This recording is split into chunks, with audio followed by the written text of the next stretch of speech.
आप सभी लोगों का टारगेट जीके जीएस के चैनल पे वेलकम है।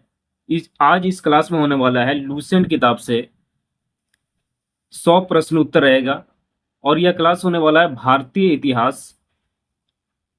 यह सबसे फर्स्ट क्लास है, यानी पहला क्लास है। इस क्लास में होने वाला है प्राचीन भारत से प्रश्न उत्तर। 100 प्रश्न उत्तर रहेगा जो सभी प्रतियोगी परीक्षा के लिए इंपॉर्टेंट हो सकता है, चाहे वो एसएससी हो, रेलवे, यूपीएससी या स्टेट का कोई सा भी एग्जाम हो, यानी ऑल कम्पिटिटिव एग्जाम के लिए यह प्रश्न उत्तर इंपॉर्टेंट होगा। और लूसेंट एक ऐसा बुक है जो सभी प्रतियोगी परीक्षा में इससे कुछ ना कुछ प्रश्न पूछे ही जाते हैं। तो इस क्लास को शुरू से एंड तक जरूर देखना, और इस चैनल पे नए हैं तो एक लाइक करके सब्सक्राइब जरूर कर लेना। चलिए प्रश्न उत्तर हम स्टार्ट करते हैं। सबसे पहला प्रश्न है, सिंधु घाटी सभ्यता का सबसे बड़ा नगर कौन सा था? इसका राइट आंसर हो जाएगा मोहनजोदड़ो।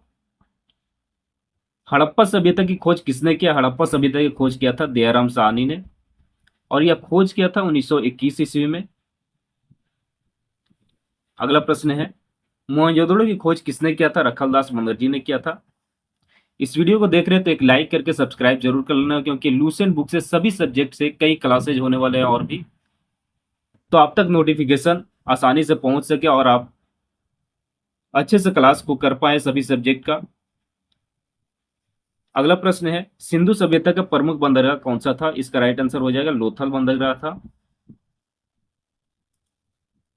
नेक्स्ट प्रश्न है, सिंधु सभ्यता किस धातु से परिचित नहीं थे? सिंधु सभ्यता के जो लोग थे वह लोहा से परिचित नहीं थे। हड़प्पा सभ्यता का काल लगभग क्या माना जाता है? 2500 ईस्वी पूर्व से 1750 ईस्वी पूर्व तक हड़प्पा सभ्यता का काल माना जाता है। अगला प्रश्न है, हड़प्पा सभ्यता किस नदी के किनारे विकसित हुई? इसका राइट आंसर हो जाएगा सिंधु नदी के किनारे। अग्निकुंड के अवशेष कहाँ मिले? कालीबंगा में मिला था। अगला प्रश्न है, चावल के प्रमाण हड़प्पा सभ्यता में कहां से मिले थे? लोथल से। हड़प्पा वासी किस देवता की पूजा करते थे? मातृ देवी एवं पशुपति नाथ की पूजा करते थे। अगला प्रश्न है, ऋग्वेद किस भाषा में लिखा गया था?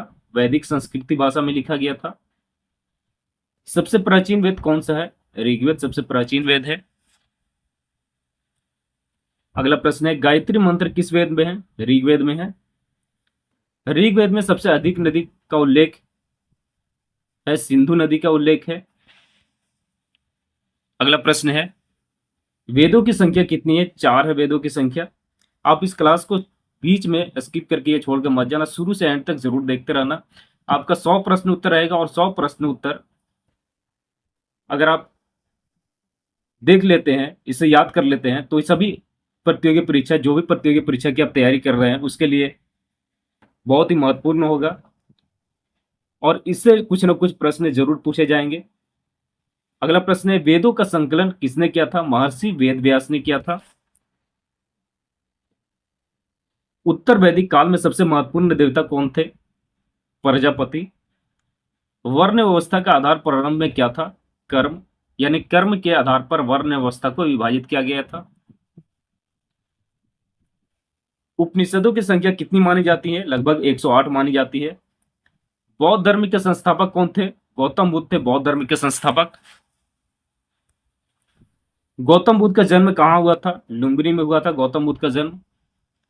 गौतम बुद्ध के पिता का नाम क्या था? गौतम बुद्ध के पिता का नाम था शुद्धोदन। अगला प्रश्न है, बुद्ध को ज्ञान प्राप्ति कहाँ हुआ था? बोध गया में हुआ था। बुद्ध का पहला उपदेश कहाँ था? सारनाथ में। बुद्ध का महापरिनिर्वाण कहाँ हुआ था? कुशीनगर में हुआ था। जैन धर्म के 24वें तीर्थंकर कौन थे? महावीर स्वामी। अगला प्रश्न है, महावीर स्वामी का जन्म कहाँ हुआ था? कुंडग्राम में हुआ था। जैन धर्म के प्रथम तीर्थंकर कौन थे? ऋषभ देव। महावीर ने किस भाषा में उपदेश दिए? अर्ध मगधी भाषा में उपदेश दिए थे। मौर्य साम्राज्य का संस्थापक कौन था? चंद्रगुप्त मौर्य। चंद्रगुप्त मौर्य के गुरु कौन था? चाणक्य। अर्थशास्त्र के लेखक कौन है? कौटिल्य। अगला प्रश्न है, अशोक किस वंश का शासक था? मौर्य वंश का था। अशोक ने कलिंग युद्ध कब लड़ा था? 261 ईस्वी पूर्व में लड़ा था। अशोक ने बौद्ध धर्म किस युद्ध के बाद अपनाया था? कलिंग युद्ध के बाद अपनाया था। अशोक के अभिलेख किस लिपि में है? ब्राह्मणी लिपि में है। अगला प्रश्न है, अशोक के शिलालेख पढ़ने का श्रेय किसे जाता है? जेम्स प्रिंसेप को जाता है। मेगास्थनीज किस शासक के दरबार में आया था? चंद्रगुप्त मौर्य के दरबार में आया था। मेगास्थनीज ने कौन सी पुस्तक लिखी थी? इंडिका नामक पुस्तक लिखा था मेगास्थनीज ने। गुप्त वंश का संस्थापक कौन था? श्रीगुप्त था गुप्त वंश का संस्थापक। समुद्रगुप्त को किस नाम से जाना जाता है? भारत के नेपोलियन के नाम से जाना जाता है। चंद्रगुप्त द्वितीय का दूसरा नाम क्या था? विक्रम द्वितीय था। गुप्त काल में प्रसिद्ध चीनी यात्री कौन आया था? फाहियान आया था। आर्यभट्ट किस काल के विद्वान थे? गुप्त काल के। अभिज्ञान शकुंतलम के लेखक कौन है? कालिदास। नालंदा विश्वविद्यालय की स्थापना किसने किया था? कुमार गुप्त प्रथम ने किया था। हर्षवर्धन की राजधानी कहां थी? कन्नौज। हर्ष चरित्र के लेखक कौन है? बाणभट्ट। हर्षवर्धन के दरबार में कौन चीनी यात्री आया था? हेमसंग। प्राचीन भारत का सबसे प्रसिद्ध विश्वविद्यालय कौन सा था? नालंदा विश्वविद्यालय। विक्रमशिला विश्वविद्यालय की स्थापना किसने किया था? धर्मपाल ने किया था। तक्षशिला विश्वविद्यालय किस वर्तमान देश में स्थित है? पाकिस्तान में। सातवाहन वंश का संस्थापक कौन था? सिमुक। सातवाहन वंश का सबसे प्रसिद्ध शासक कौन था? गौतमी पुत्र सातकर्णी। कुषाण वंश का सबसे प्रसिद्ध शासक कौन था? कनिष्क। कनिष्क ने किस धर्म को संरक्षण दिया था? बौद्ध धर्म को। चौथी बौद्ध संगीति किसके शासनकाल में हुई थी? कनिष्क के शासनकाल में हुआ था। चौथी बौद्ध संगीति कहां हुई थी? कुंडल वन में हुआ था जो कश्मीर में स्थित है। अगला प्रश्न है, महायान बौद्ध धर्म का प्रमुख संरक्षक कौन था? कनिष्क था। शक संवत का प्रारंभ कब हुआ था? 78वीं ईस्वी में हुआ था। 78 ईस्वी में हुआ था। इलाहाबाद प्रशस्ति किसने लिखा था?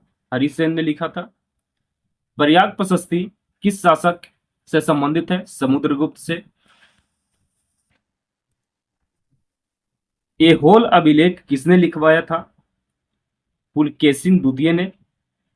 एहोल अभिलेख का रचयिता कौन था? रवि कीर्ति। चालुक्य वंश की राजधानी कहां थी? बादामी। पल्लव वंश की राजधानी कहां थी? कांचीपुरम। एलोरा का कैलाश मंदिर किसने बनवाया था? कृष्ण प्रथम ने बनवाया था।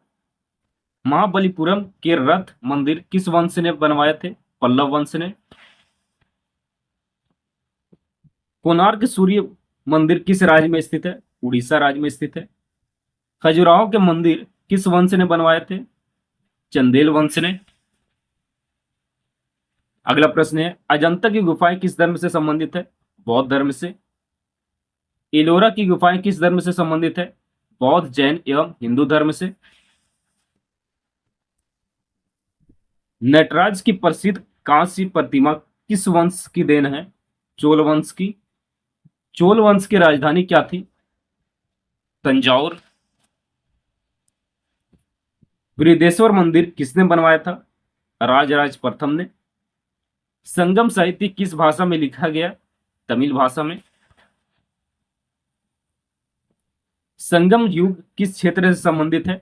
दक्षिण भारत से। गुप्त काल में सोने के सिक्के क्या कहलाते थे? दीनार। भारत में सर्वप्रथम स्वर्ण मुद्राएं किसने चलाई थी? इंडो ग्रीक ने। मुद्राक्षस के लेखक कौन है? विशाखा दत्त। विशाख दत्त मुद्राक्षस के लेखक हैं। अगला प्रश्न है,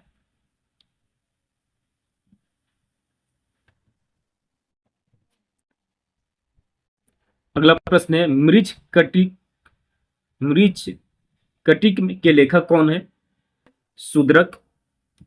कामसूत्र के लेखक कौन है? वात्स्यायन।